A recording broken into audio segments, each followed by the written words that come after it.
Au cours des derniers mois, à plusieurs reprises, on m'a posé la question, comme directeur de la CRC, qu'est-ce que la CRC va faire de spécial pour l'année de la vie consacrée? Bien sûr, la CRC a déjà ses activités régulières d'information, de formation, d'appui conseil pour des groupes. Qu'est-ce qu'il y aura de spécial pendant l'année qui vient, l'année de la vie consacrée? Commençons par la page web de la CRC. Elle va vivre une forme de transfiguration. Une nouvelle section va apparaître sur la page pour la vie consacrée. Alors, cette section comportera 4 chapitres, 4 volets. Le premier volet de cette section sur l'année de la vie consacrée consistera dans des nouvelles. Des événements se passeront dans des communautés, dans d'autres groupes. C'est déjà commencé d'ailleurs. Et la CRC se fera l'écho de ces événements qui célèbrent, qui soulignent l'année de la vie consacrée à travers les communautés religieuses. Deuxième section de cette page web, ce sera une section vidéo. Des capsules seront présentées en essayant d'avoir des témoins de la vie consacrée ici et là à travers le pays. Et on fera aussi recours à une banque de documentaires, de vidéos sur la vie consacrée. Et il suffira d'un clic pour y avoir accès. Troisième volet, troisième chapitre de notre page web sur la vie consacrée, c'est une bibliographie. On essaiera de relever des titres majeurs d'ouvrages sur la vie religieuse et spécialement des ouvrages récents, des ouvrages en lien avec l'année de la vie consacrée. Et quatrième, dernier volet pour la page web, nous publierons certains articles ou chapitres de livres plus parlants pour cette année. La commission de théologie de la CRC donnera un accent spécial à ces rencontres, à ces réflexions, en tenant compte à la fois du thème de la dernière Assemblée générale qui est sur l'inculturation et aussi de l'année de la vie consacrée. Il y a même une rencontre prévue en cours d'année avec des intervenants venant d'autres cultures pour échanger justement sur la vie religieuse en lien avec l'inculturation. Et ces réflexions de la commission de théologie, on les trouvera ensuite dans notre bulletin de théologie qui est accessible sur le web et qui peut être imprimé. Dans les dernières années, le conseil d'administration de la CRC s'est déplacé à travers le pays pour des rencontres régionales. La bonne habitude va se poursuivre et elle sera en lien à la fois avec l'année de la vie consacrée et le thème de l'inculturation.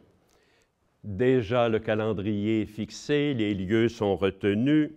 Il y aura une rencontre à Winnipeg pour l'Ouest canadien, à Kingston pour l'Ontario, à Québec pour le Québec et à Halifax pour les Maritimes. Enfin, sur la page, non, pas sur la page web, mais dans les activités pour l'année de la vie consacrée, un comité spécial a été créé conjointement par la CECC, la Conférence des évêques catholiques du Canada, et la CRC. Ce comité doit avoir une réunion il y a quelques jours et verra comment attirer l'attention de toutes les communautés chrétiennes à travers le pays sur cette année. Un message sera probablement publié, peut-être en lien avec la fête de la vie religieuse au mois de février. On attend les réalisations de ce comité conjoint. Ça nous paraissait important de célébrer l'année non seulement au sein de la vie religieuse, mais de vivre cet événement dans toute la communauté, dans toutes les communautés chrétiennes.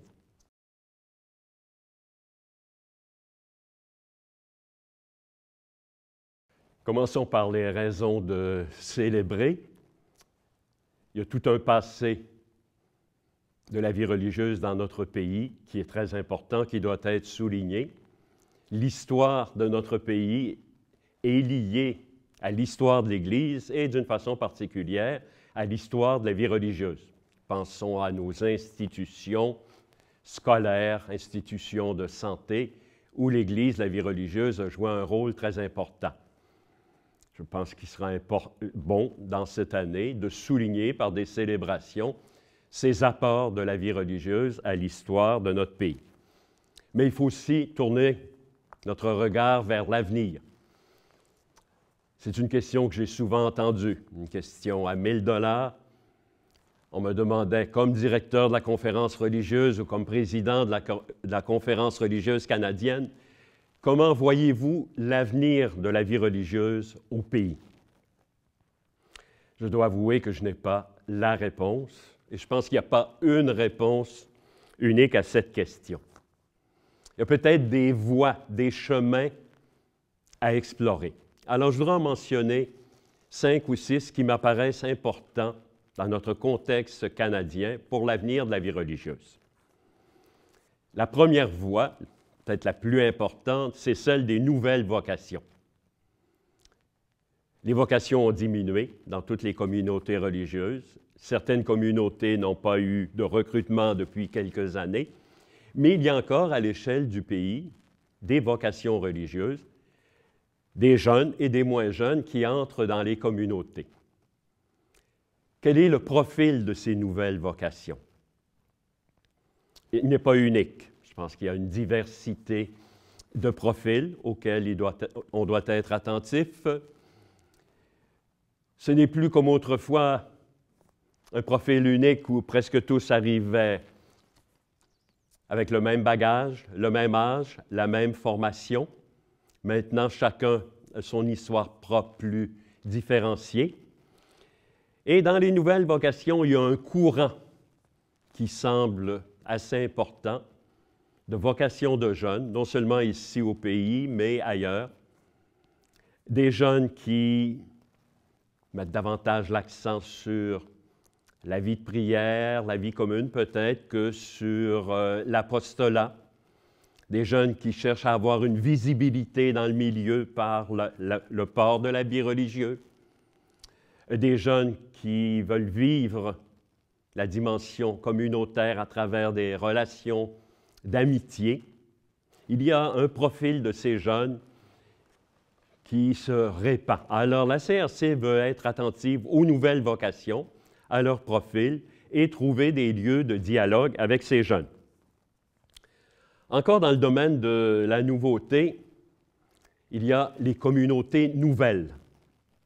Elles sont assez nombreuses au pays, en particulier au Québec.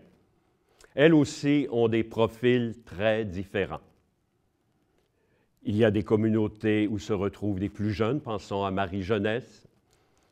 Il y a des communautés pour des couples mariés, pensons à Chemin-Neuf. Il y a des communautés plus monastiques, Fraternité de Jérusalem, et je pourrais poursuivre la liste. Est-ce qu'il y a là un avenir pour la vie consacrée? Je pense que ça fait partie des perspectives d'avenir, que les communautés religieuses plus traditionnelles ont avantage à maintenir, à développer un dialogue avec ces communautés nouvelles. Et l'avenir est peut-être dans ce dialogue, dans cette influence mutuelle entre communautés traditionnelles et communautés nouvelles. 3 autres voies que je mentionnerai ont lien avec la coopération, différentes formes de coopération. Il y a la coopération internationale qui s'est développée au sein de l'Église, mais aussi dans les communautés religieuses. On trouve de plus en plus de religieux, religieuses venant d'Asie, venant d'Afrique, venant d'Amérique latine. Dans certaines communautés, les supérieurs, même les supérieurs générales, supérieurs généraux, sont originaires d'autres pays. Cette collaboration est utile. Elle est une espèce de renversement de pendule par rapport à ce que nous avons vécu pendant des années, où le Canada missionnaire intervenait dans différentes régions du monde. C'est peut-être à notre tour de recevoir des apports, mais cela doit être fait avec discernement, suppose une préparation. On n'arrive pas du jour au lendemain venant d'une culture latino ou africaine dans un pays nord-américain. Il y a des chocs culturels à vivre. Je pense qu'il y a des transformations mutuelles aussi qui doivent se faire dans les communautés.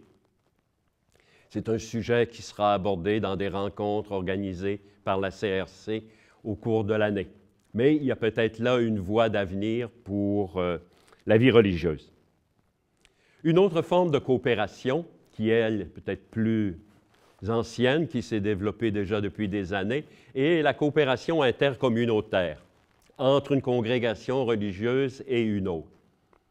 La coopération s'est développée, je dirais, pour les débuts de vie religieuse et pour la fin de la vie religieuse, avec, pour les débuts de la vie religieuse, des noviciats intercommunautaires, des rencontres des jeunes religieux religieuses, et pour la fin de la vie religieuse, avec des lieux d'accueil, des foyers pour les personnes âgées, malades.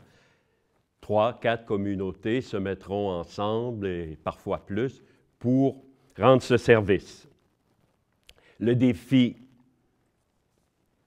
est de vivre ensemble, en communauté, tenant compte du charisme originel de chacune des communautés, mais dans une vie commune qui est de soutien.